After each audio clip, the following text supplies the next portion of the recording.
everybody. It's Pastor John with the 24 Today podcast, and I just appreciate you listening in and joining along with me as I learn as a person and just grow as a person. I think this is going to be helpful for you too as well. Today, my special guest is Joshua Shea, and we are going to be talking today about a subject that nobody really talks about, and it's because of that I think it's going to be helpful for you. And you might have other people, if you comment or share, that will benefit from this as well. And even if this doesn't specifically is something you specifically deal with, trust me, you will know somebody that deals with this. And here it is. Here's the subject. We're going to talk about the addiction to pornography. And Joshua, I want to thank you for being on with me here on the podcast. And I just want to thank you in advance for your honesty and talking about a very, very difficult time in your life so that others can benefit from that. So, Joshua, welcome to the podcast. Thank you. I appreciate you having me on today and giving me the chance to talk to your listeners and viewers. My pleasure. Josh, your life started off pretty well, pretty all-American person, and you were succeeding in life and in business. Can you tell me a little bit about just your journeys early on and how life was going good for you? Yeah, well, people saw what I wanted to present to them for lots of years. I was a journalist here in Central Maine for many years. I eventually started my own magazine, which took off like gangbusters, despite the fact we were in a recession about 10 years ago. Okay. I then kind of became the toast of the town as this brand new thing started bringing a lot of attention to Central Maine. Okay. This allowed me to start my own film festival, which after a couple of years grew to be one of the largest in Maine. I also was an elected official. The popularity I had through my business ventures allowed me to enter the political arena. But the thing was, I was hiding this other side of myself. And the part that I was hiding was about a 20-year-long addiction to not only just pornography, but also alcohol. And eventually everything, came to a head. But yeah, the outward appearance that people saw, I had parents who were school teachers. I was, an above average overachiever. I have a level of charisma that a lot of people don't have. I can talk in front of groups very easily. I am, I present myself in a certain way. Okay. People didn't know what was really behind that, unfortunately. Okay. So life was going very well. You were doing good in business. You were a writer. Am I right? Were you a city council member? Yes, I was a city council member about 7 years ago now for a 2-year stretch while everything was going on and while my demons were festering in the background. And did I see that you even got the key to the city? Is that right? I did for my philanthropic. You know what I mean. I know what you mean, but I'm not even trying to say it. Oh, philanthropic. Now that you said it, I can say it. For my for those kinds of activities, the film festival, bringing attention to Central Maine at a time where not a lot of good press was being made about it. So yeah, I was very much a local celebrity, very much a pillar of my community during that time. So I just have to ask: when one gets the key to a city, is it literally like a key, or what? What's this? Or is it just a certificate?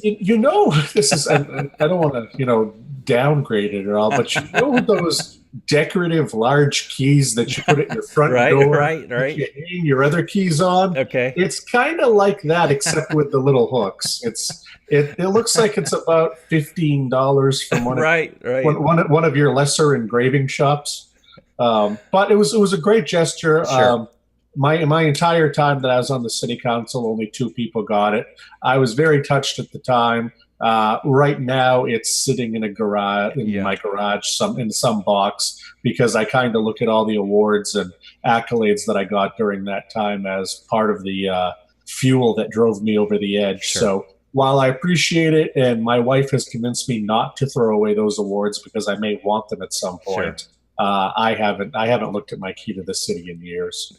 So you were very successful. You were very busy. You were working a lot, and yet you were struggling behind the scenes with alcohol and also pornography. And at some point, then it kind of all caught up with you, didn't it?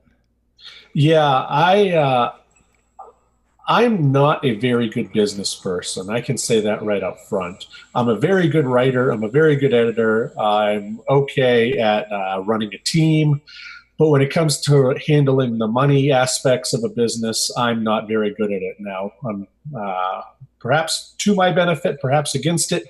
Early on, we had money rolling through the door. And when you have a lot of money rolling through the door, it covers up your deficiencies. Okay. Eventually, we plateaued after several years, but in the revenue coming in, expenses kept going up. So I was stuck having to, rob Peter to pay Paul, Okay. and it became very, very challenging as I started to see the cracks in things. That was when I made my very fatal mistake, which was to pull myself off of the bipolar medication that I've been on for probably about a dozen years at that point. Okay. I thought that if I could tap into my manic side, make that a constant, I would have 2, 3, 4 extra hours a day to work on saving these companies. Okay. And unfortunately, what happened, instead of getting into that manic side, the lack of medication just made my alcoholism and my porn addiction explode. Instead of having the medication to calm me down, to soothe me, I went to my two Okay. addictive crutches, Sure. and that's when those addictions really exploded. Okay. Sure. So, was there something specific then that happened that caused life to really come to a crash for you? Well, it was a lot of things. Like I say, my magazine was showing signs that it had maybe 4 to 6 months left of life in it. I had become increasingly estranged from my kids and wife. Despite living with them, I was paying no attention to them. My business partners, some of them were starting to think twice about doing business with me, and they were leaving. I just, as I drank more alcohol, as I looked at more porn, I was sleeping less and less. I was, not taking care of my hygienic needs as someone should. It was what several mental health professionals have told me was kind of a perfect storm of events coming together. And not to mention that I was also tapping into some of those demons from when I was a little kid and abuse that happened to me then. My survival skills were kind of formed during that time, and I had never had my back against the wall in my adult life until this really happened. Wow. And I went right back to those survival skills, coping mechanisms that I used as a 5-year-old kid when I was going through a lot of trouble then. And the survival skills of a 37-year-old man should not be the survival skills that were formed when they were 5 years old. Right. And of all the things that you could not have ever imagined that would happen to you in your life, you ended up in jail. I did. And it's one of these things where I understand addiction much better now, and I won't get into all the science of it. But much like an alcoholic starts with beer, moves on to wine, moves on to shots because they need to get a higher level of alcohol in their system to feel the same thing. That was the exact same thing with pornography, because addiction is addiction is addiction. For a long time, it was just pictures on a computer screen or video clips on a computer screen. But when I entered into this critical phase of my addiction, I actually started going into chat rooms. And after a while, I was able to manipulate these women, and I was really enjoying the power aspect of things, of getting them to do what I wanted, which included sexual things. This was in mid to late 2013. In early 2014, there was a knock at the door, and it was the Maine State Police. And I didn't know what they were there for originally, but they showed me a search warrant for my computers, explained that they believed that I had been talking with an underage girl. And once I sat down and did the interview, it was pretty clear they had me. I wasn't doing any ID checks or age checks when I was talking to these women online, and one of them ended up being a teenager.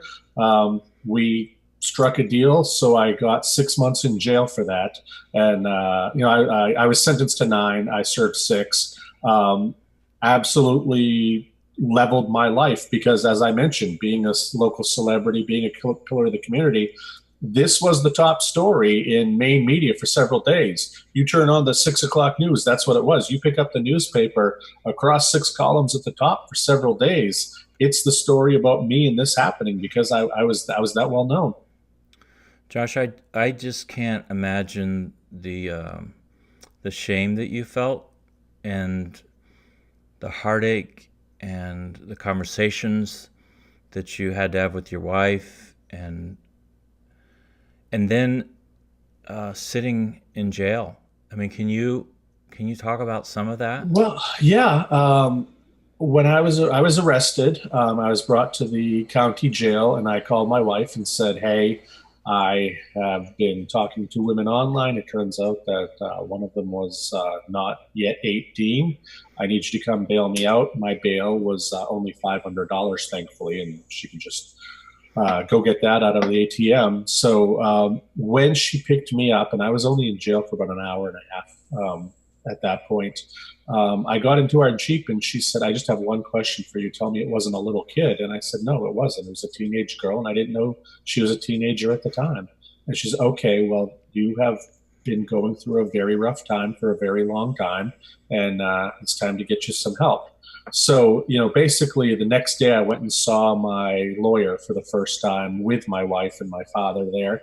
And we talked about a plan for, what might happen with me. And the first thing that my lawyer said was that, he'd heard that I had a reputation for drinking around town. I would go to these networking events. I would go to different awards ceremonies, and I was always there with a beer in my hand. And he was at some of them too. My wife and my father, kind of agreed that I had a drinking problem. So the first thing I did about a week after I was initially arrested was I went out to Palm Springs, California for rehab. Okay. And I thought I'd be there 28 days like you see in the movies. And I'd fake it till I make it. I didn't really have a big drinking problem. But once I got there, I realized I was exactly the kind of person that they designed rehab for. I had a big drinking problem. I ended up spending 70 days there. I was there for 10 weeks. It was while I was there that I met with a sex therapist off campus and started to talk about the things that got me arrested. And at that point recognized that this all didn't have to do with alcoholism. It had to do with alcoholism, but it had to do with porn addiction. And I really was a porn addict. Once I came back to Maine, I did about 12 months of really intense therapy, read as much as I could about this. I'm the kind of guy who wants to learn everything. I eventually agreed and realized it was the right thing. I went to a sex and porn addiction center in Texas, and I spent 7 weeks there the summer of 2015. So when it came time in January of 2016 for my sentencing, it had actually been almost 2 years since I was arrested. And in that time, I'd done rehab twice. I'd done therapy for, hundreds of hours. I'd researched the heck out of this. When I was sentenced in January 2016, I was actually the healthiest version of myself I'd probably ever been in my life. Wow. And I decided when I was going into jail, I was going to try to not waste my time. And I didn't know what that meant, whether it was, I didn't know. After a few days, it became pretty clear. In talking with the guys I was in jail with, most of them were there for either drug offenses or domestic violence offenses.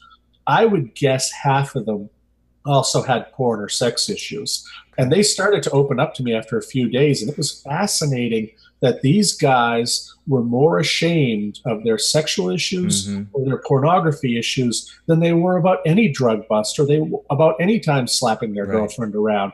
This is where their real shame and embarrassment was at. And that was when I decided that with my 6 months, I'd write a book. And I wrote the first draft of my book in jail that was released earlier this year. Wow. And let me just mention your book. Your book is available on Amazon.com, and it is called The Addiction Nobody Will Talk About. Yeah, and it's not self-help per se. It's not full of statistics. It's not a textbook. It's really just a memoir. If you want to read the story of how I truly imploded, that's the book there. Anybody who is curious about porn addiction but isn't looking for a scientific text, I'd urge them to pick this up. It's a pretty easy read. And on the cover of that book, if I recall, it's a picture of a man who's dressed in gray or black, and he's just kind of holding his head down with his hands over his Yeah, head. very Now, shameful look. tell me why you picked that image and how that I did relate. that because I feel like that's the hidden shame that most people have. When most people who perhaps look at pornography a little too much, perhaps have an addiction towards it, maybe even addiction towards sex, or really any addiction at all that they try to keep hidden, the man is hiding his face in his hands, just looking beat down, because that's really who I was for such a long time, just this beaten shell of a guy inside myself. And most of my porn addiction took place, or my activities with porn addiction took place between midnight and 3 a.m. because that was when I was at home and when I was alone. Everybody else was asleep. And I could have been sitting up watching TV, reading a book, but I needed to run from who I really was. And to me, that picture on the cover of the book, Wow. it's really about not wanting to be who you are, not feeling good in your own skin. And in not feeling good at my own skin, I could escape to that world of pornography where no woman ever says no, where I'm in total control. A world that is not like the world I'm currently living in. As all this stuff is happening to me, I'm the guy with my head in my hands during that period.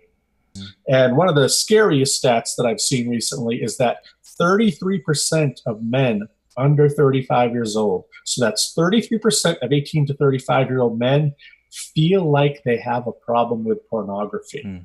So that's essentially 1 in 3 to 1 in 4 men walking around in America today has a problem with pornography, and we're not addressing it. Right. Just like in the late 70s and through the 80s, we didn't address the opioid crisis. We saw people who used opioids as less than us, as not worth our time, not worth our money, not worth our research. And now where are we? Just about everybody has somebody in their family or a friend's family who has a problem with opiates because we ignored the problem.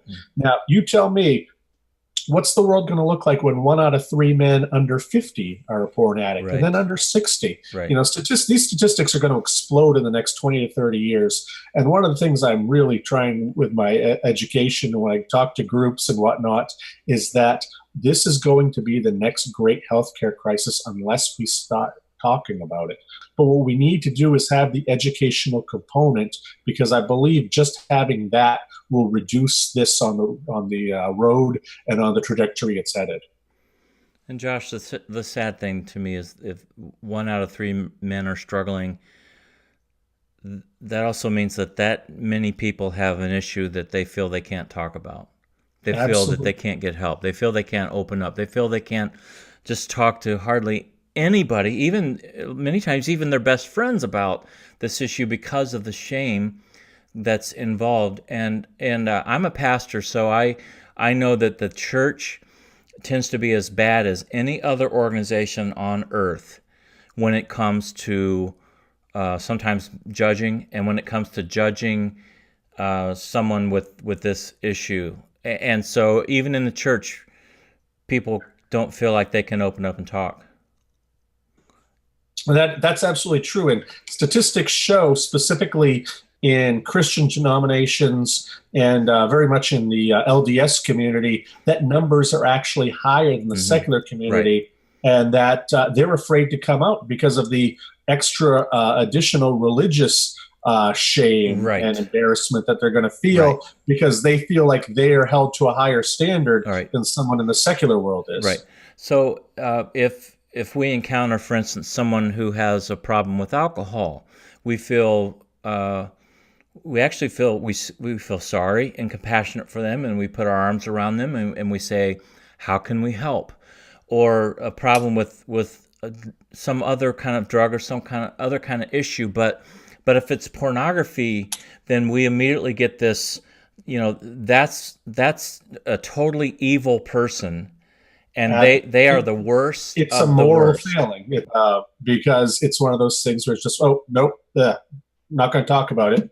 And that needs to stop, and that needs to change. And I think that I'm probably one of the last generation who got hooked on pornography the old-fashioned way with magazines and videotapes. Right now, we're talking about people entering the workforce who have never not known a world without the internet. Mm-hmm. And that you can look at the numbers of people of among older populations. There are still porn addicts, but they never quite got a handle on the internet, so their numbers are low. There's this middle group that I think you and I are a part of. Mm-hmm. That while we didn't grow up with the internet early Mm-hmm. on, we adapted. We now know how to use the internet. It's a major part of our lives. Mm-hmm. And then you've got this youngest group where the internet is just their life. Sure. I mean, with the social media, with their phones, with all of this, they just grew up with this naturally. And this is the group that is showing that it's going to have some disturbingly high numbers of porn addicts. So, Josh, if I could do anything here, I would just plead with those that are listening today to pray for compassion in your heart when you hear somebody is struggling with this issue, instead of immediately jumping to, this is the worst person on earth, these are the type of people that could never change, they're the most awful, despicable. If we could just be more compassionate, like we would be an alcoholic or someone that's struggling with something else, if we could have more empathy, if we could be more like Christ towards those that are struggling with this issue. Josh, let me just also just briefly say for a wife that's listening that has discovered that her husband is viewing pornography, I just want to briefly say that it's not your fault. It's not because you're ugly. It's not because you are doing something wrong. You're just not a good wife. There are other things that are going on in the man, and I know that it may be impossible to ask you to try to not try to blame yourself, but if you can just as quickly as you can try to step back from that and be able to talk to your husband and have a conversation, to be able to talk to a counselor, to talk to your pastor, if you could start to talk through these things instead of just immediately assuming divorce is the only answer, or again that you are just the worst failure in the world. That was kind of a long statement I just made there, but it's just something I'm feeling in my heart for those ladies that really are struggling with all of this. Well, and I'll tell you, I was a porn addict the first time I ever looked at it. Much like the first time I ever took a sip of beer, I knew I was an addict. I was about 10, 11 years old the first time I saw hardcore pornography. It was another dozen years before I met my wife. My addiction was already well-rooted, well-entrenched. And like I mentioned earlier, there was some abuse in my past. 90 to 95% of people who are sex or porn addicts have some type of abuse in their past. It doesn't necessarily have to be sexual. It can be emotional, it can be physical. But there usually is unresolved trauma there. The other thing I just want to quickly mention is that this past July, the World Health Organization, for the first time, added sexual impulse disorder to their guide, the ICD.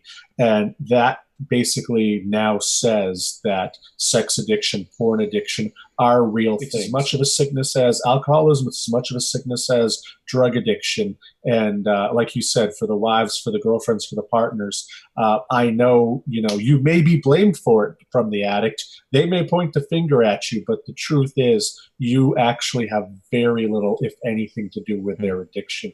You're just the unfortunate person who fell in love with someone that was sick. Sure. Josh, can you just briefly share how your life is going now? It's fantastic. I am still married. My wife and I worked through our issues, and like any household where there's an addict, everybody was sick in our household. My wife, she went off and did a bunch of therapy. My kids had some family therapy as well. We're actually working as a unit better than we ever have. I just celebrated my 15th anniversary a couple months ago. I'm making my life right now. About half the time, I am trying to be a porn addiction advocate, talking to libraries, church groups, and the other half of the time I work as a freelance writer, ghostwriter on projects. Good. I'm making more money working less than I ever had, thank God. So it's really all about the balance. It's about knowing why I'm making my decisions. I feel healthier and happier than I ever have, and if I can get to this point, anybody can get to this point. I'm happy for you, Josh, and it's all about changed lives. We all we have our things that we all struggle with, but the good thing is that you can overcome, and there are better days that you can have. And absolutely. And you went from your life absolutely crashing to where you are today on a podcast trying to help other people. So way to go. Good job. And thank you for giving me the time to share my story today. I really appreciate it. It is my pleasure. And again, this is Pastor Tom. This is the 24 Today podcast, and you can find out more about me on 24today.org or tomweitzel.com. And check out Josh's book. It is on amazon.com, and it's called The Addiction Nobody Will Talk About. And also his website is recoveringpornaddict.com. You can find a lot of helpful information there on the site, and you can also get a hold of Josh. If you want to contact him through his website, there's a contact place there, and you can ask questions, you can talk, you can get a hold of him for coming and speaking to your organization, whatever it might be.